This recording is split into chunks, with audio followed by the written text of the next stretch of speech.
Welcome friends. সমস্ত সরকারি কর্মচারী, শিক্ষক শিক্ষিকাগণ, ডিএ মামলা 26 তারিখ রয়েছে। তার আগে অত্যন্ত সুখবর এলো। হ্যাঁ, একেবারে বড় খবর, সুখবর। অত্যন্ত ভালো লাগছে, মনটা খুব ভালো লাগছে ডিএ মামলা নিয়ে। রাজ্য সরকারি কর্মচারীদের জন্য মহার্ঘ ভাতা মামলার শুনানি 26শে আগস্ট হবে। সুপ্রিম কোর্টের এই শুনানিকে ঘিরে একটা কর্মচারী মহলের মধ্যে উৎফুল্ল ভাব পরিলক্ষিত হচ্ছে, কারণ এই শুনানিতে বেশ কিছু গুরুত্বপূর্ণ পরিবর্তন এসছে, যা এই মামলার ভবিষ্যৎ গতিপথ নির্ধারণ করবে। বন্ধুরা, আসন্ন এই শুনানিতে সুপ্রিম কোর্টের দৈনন্দিন যে কার্যতালিকার সিরিয়াল নাম্বার, তাতে 4 নাম্বার আইটেম হিসাবে লিস্টেড হয়েছে এই মামলাটা। এটা অত্যন্ত তাৎপর্যপূর্ণ, কারণ তালিকার প্রথম দিকে, মানে মামলাটা প্রথম থেকে বিস্তারিত শোনার পর্যাপ্ত একটা সময় পাওয়া যাবে।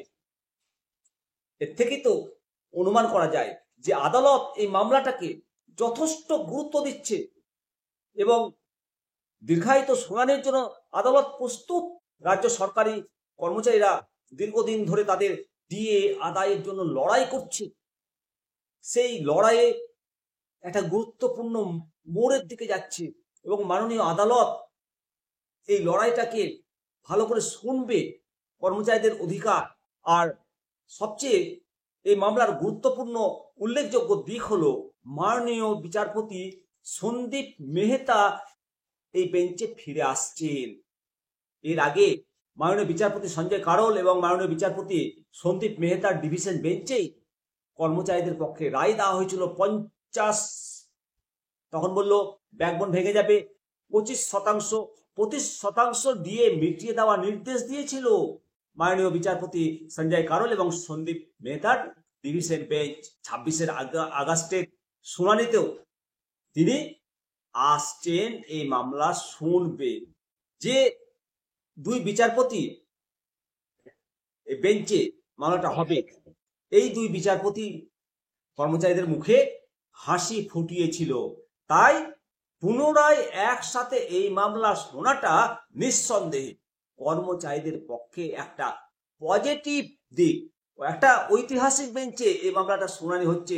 16ই মে 2025-এ 25% দিয়ে মিটিয়ে দেওয়ার ঐতিহাসিক রায় দিয়েছিলেন। একই বেঞ্চে ধারাবাহিকভাবে এই মামলার শুনানি হবে, আর তাতে একটা রায়ের সামঞ্জস্য বজায় থাকার বড়ই সম্ভাবনা, যেটা একটা ইতিবাচক আশাব্যঞ্জক এই বেঞ্চের প্রতি কর্মচারী, শিক্ষক শিক্ষিকা প্রত্যেকের আস্থা রয়েছে। আর সেই জন্য কর্মচারী, শিক্ষক শিক্ষিকাগণ, পেনশন হোল্ডার সবার মনোবলটা বৃদ্ধি পেয়েছে। তাছাড়াও মূল ডিএ মামলার সাথে আদালতে আরো 3টে আদালত অবমাননার মামলা যুক্ত করা হয়েছে। রাজ্য সরকার আদালতের নির্দেশ মেনে নির্দিষ্ট সময়ে দিয়ে দেয়নি, সেই জন্য বিভিন্ন কর্মচারী সংগঠনের পক্ষ থেকে এই মামলাগুলো দায়ের করা হয়েছে। এর ফলে রাজ্য সরকারের উপর তো চাপ বাড়বে। কি মনে করেন? চাপ তো বাড়াটাই স্বাভাবিক।